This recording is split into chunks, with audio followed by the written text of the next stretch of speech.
അജിങ്ക്യ എന്നാൽ തോൽപ്പിക്കാൻ കഴിയാത്തവൻ എന്നാണ് അർത്ഥം. പക്ഷേ ക്രിക്കറ്റ് തന്നെ പലതവണ പരാജയം എന്താണെന്ന് കാണിച്ചു തന്നു.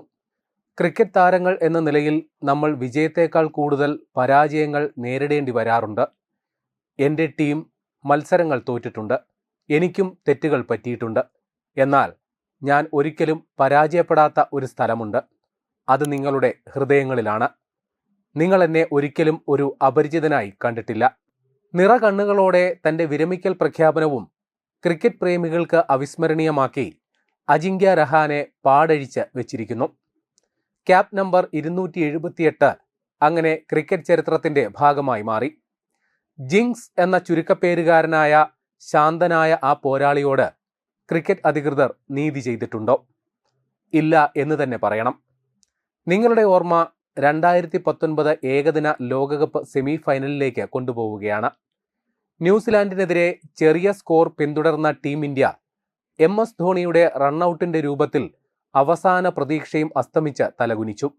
മുൻനിരയും മധ്യനിരയും തകർന്നടിഞ്ഞ മത്സരത്തിൽ ആശ്വസിക്കാനുണ്ടായിരുന്നത് ജഡേജ, ധോണി, പന്ത് എന്നിവരുടെ ചെറുത്തുനിൽപ്പായിരുന്നു.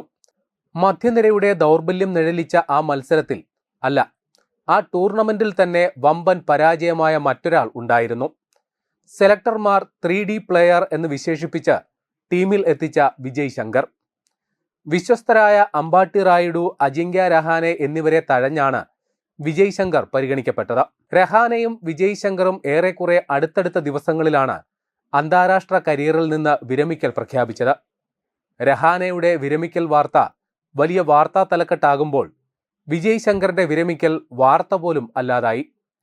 സമീപ ദിവസത്തിൽ ലങ്കൻ പ്രീമിയർ ലീഗിൽ വിജയ് ശങ്കറിന്റെ ഫിനിഷിംഗിലെ മോശം പ്രകടനവും കൂടി കൂട്ടിച്ചേർത്ത് വായിക്കുമ്പോഴേ കാലത്തിന്റെ കാവ്യനീതി പൂർണ്ണമാവുകയുള്ളൂ.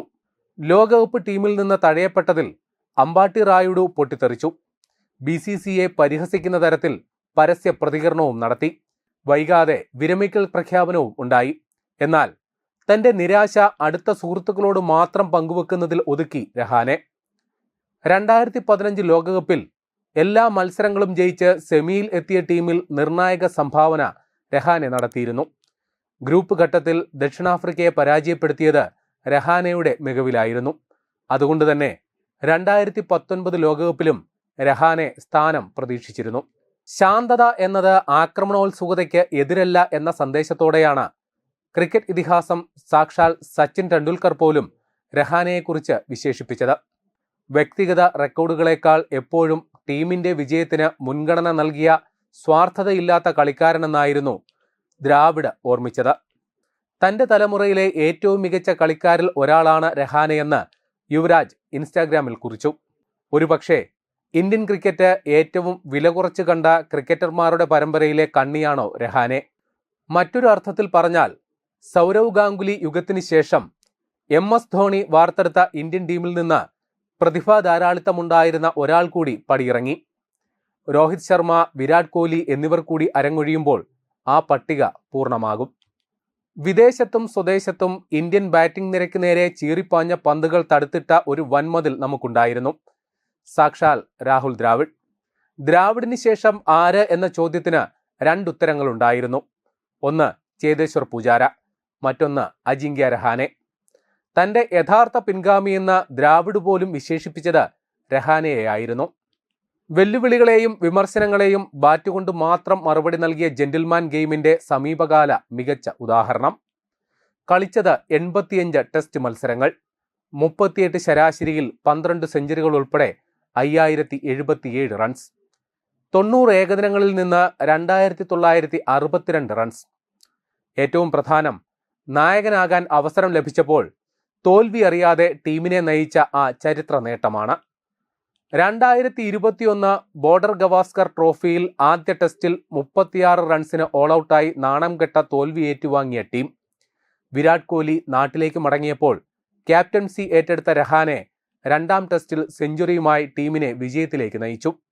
ഒടുവിൽ ബാലിഗേറ മലയായ ഗാബയിലെ 3ാം ടെസ്റ്റും നേടി ഓസ്ട്രേലിയക്കെതിരെ അവരുടെ നാട്ടിൽ പരമ്പര സ്വന്തമാക്കിയ ആ നായക മികവ് ആർക്കാണ് മറക്കാനാകുക? അപ്പോൾ ഒരു ചോദ്യം ബാക്കിയാവുന്നു. മാന്യമായ ഒരു വിരമിക്കൽ രഹാനെ അർഹിച്ചിരുന്നില്ലേ? 2021 ചരിത്ര വിജയത്തിന് ശേഷം ടെസ്റ്റ് ഫോർമാറ്റിൽ രഹാനെയുടെ നിറം മങ്ങുന്നതാണ് പിന്നീട് കണ്ടത്. തുടർന്നുള്ള 31 ഇന്നിംഗ്സിൽ ഒരു സെഞ്ചുറി പോലും പിറന്നില്ല. തുടർന്ന് രഹാനെയെ മാറ്റി യുവരക്തങ്ങളെ പരീക്ഷിക്കാനായിരുന്നു സെലക്ടർമാരുടെ തീരുമാനം. ശ്രേയസ് അയ്യർ, സർഫറാസ് ഖാൻ, ദേവ്ദത്ത് പടിക്കൽ, ധ്രുവ് ജുറേൽ, സായ് സുദർശൻ തുടങ്ങിയവർ പരീക്ഷിക്കപ്പെട്ടു. പക്ഷേ രഹാനെ സൃഷ്ടിച്ച ആ സ്റ്റാൻഡേർഡ് അല്ലെങ്കിൽ ബെഞ്ച് മാർക്ക് മറികടക്കാൻ ഇതുവരെ ഈ യുവതാരങ്ങളിൽ ഭൂരിപക്ഷത്തിനും സാധിച്ചിട്ടില്ല എന്നതാണ് സത്യം. കരിയറിൽ ഒരു സ്പെഷ്യലിസ്റ്റ് ഓപ്പണറായാണ് രഹാനെ കളി തുടങ്ങിയത്. ആഭ്യന്തര മത്സരങ്ങളിൽ ന്യൂ ബോൾ ആക്രമണങ്ങളെ മെരുക്കുന്ന മികവ് പക്ഷേ പൂർണ്ണമായി വിനിയോഗിക്കാൻ അദ്ദേഹത്തിനായില്ല. ഇന്ത്യൻ ടെസ്റ്റ് ടീം ഓപ്പണർ റോളിൽ സെവാഗ്, ഗംഭീർ ജോഡിയും പിന്നീട് ധവാൻ, മുരളി വിജയ് ജോഡിയും തിളങ്ങുമ്പോൾ മധ്യനിരയിലായിരുന്നു രഹാനെയുടെ സ്ഥാനം. ന്യൂ ബോളിനെ മെരുക്കുന്ന ഓപ്പണറുടെ മികവ് വിദേശ മണ്ണിലെ ബൗൺസുള്ള വിക്കറ്റുകളിൽ ഗുണകരമാകും എന്ന ക്യാപ്റ്റൻ ധോണിയുടെയും ടീം മാനേജ്മെന്റിന്റെയും കണക്കുകൂട്ടൽ തെറ്റിയതുമില്ല. പക്ഷേ ഏകദിന 2020 മത്സരങ്ങളിൽ ഓപ്പണറായും ആദ്യ 3-ൽ ഒരാളായും രഹാനെ ഇറങ്ങി. സമീപകാല ക്രിക്കറ്റിൽ താരങ്ങളുടെ ഭാഗ്യനിർഭാഗ്യങ്ങൾ നിർണ്ണയിക്കുന്നതിൽ IPL വഹിച്ച പങ്ക് ചെറുതല്ല. 2008-2009 സീസണിൽ മുംബൈ ടീമിൽ അൺക്യാപ്ഡ് പ്ലെയറായ രഹാനെയ്ക്ക് ലഭിച്ചത് പരിമിതമായ അവസരങ്ങൾ. പിന്നീട് രാജസ്ഥാൻ റോയൽസിലേക്ക് ചുവടുമാറിയതോടെ രഹാനെ എന്ന താരോദയം നമ്മൾ കണ്ടു. രാജസ്ഥാൻ റോയൽസ് നൽകിയ 4 കോടി രൂപയായിരുന്നു കരിയറിലെ ഏറ്റവും വലിയ ലേലത്തുക. ലഭിച്ച പ്രതിഫലത്തിനും ഉപരിയായുള്ള പ്രകടനം അദ്ദേഹം നടത്തുകയും ചെയ്തു. പിന്നീട് Delhi Capitals, Chennai super Kings, Kolkata night Riders എന്നീ ടീമുകൾക്കായി ഇറങ്ങിയെങ്കിലും അദ്ദേഹത്തിന്റെ മൂല്യവും പ്രകടനവും ഇടിയുന്നതാണ് കണ്ടത്. 2024-ൽ ചെന്നൈ സൂപ്പർ കിങ്സിന്റെ താരമായിരുന്ന രഹാനെ 2025-ലെ മെഗാലേലത്തിൽ അൺസോൾഡ് ആയിരുന്നു. എന്നാൽ ആ സീസണിൽ ടീമിനെ ചാമ്പ്യന്മാരാക്കിയ ക്യാപ്റ്റൻ ശ്രേയസ് അയ്യർ ടീം വിട്ട സാഹചര്യത്തിൽ പരിചയസമ്പത്തും ക്യാപ്റ്റൻസി മികവും മുൻനിർത്തി കൊൽക്കത്ത രഹാനെയെ ടീമിലെത്തിച്ചു.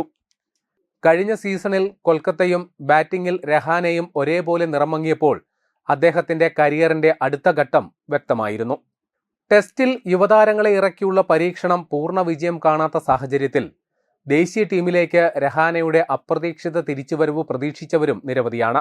എന്നാൽ അദ്ദേഹം തന്റെ വിടവാങ്ങൽ സന്ദേശത്തിൽ വ്യക്തമാക്കിയതുപോലെ ഈ കളിയുമായുള്ള എൻ്റെ യാത്ര അവസാനിക്കുന്നില്ല. വരും തലമുറയെ സഹായിക്കാനും ക്രിക്കറ്റ് എനിക്ക് പഠിപ്പിച്ച മൂല്യങ്ങൾ പങ്കുവെക്കാനും ഞാൻ ആഗ്രഹിക്കുന്നു. വരും കാലത്ത് മികച്ച ഒരു പരിശീലകനായോ ക്രിക്കറ്റ് നിരൂപകനായോ നമുക്ക് അദ്ദേഹത്തെ വീണ്ടും കാണാം. പ്രിയ രഹാനെ, നിങ്ങൾ വരും തലമുറയ്ക്കായി ഇനിയും പ്രവർത്തിക്കും എന്ന് തന്നെ കരുതട്ടെ. കാരണം താങ്കൾ പ്രതിനിധാനം ചെയ്യുന്ന കേളി ശൈലി ക്ലാസിക് ക്രിക്കറ്റ് ആസ്വദിക്കുന്നവർക്ക് ഒരു ആശ്വാസമാണ്.